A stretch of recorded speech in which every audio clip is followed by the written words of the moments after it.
Hey everyone, this is Tim from Your Six Studios. Today in this video, I'm going to show you how to turn on controller assist. So you can use two controllers to play one game. And this is very easy. So you're going to be using the same person when you're playing.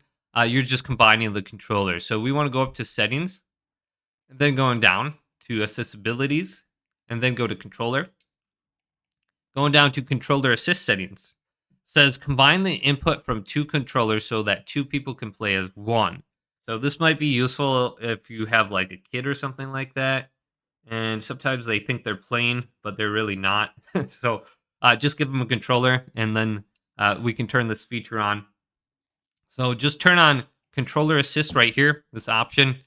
Controller assist links two controllers together. Primary controller and assistant controller can be used together as if they were a single controller.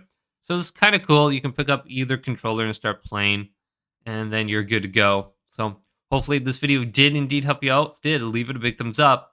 And subscribe my channel down below for more tech videos coming up next on Your Six Studios.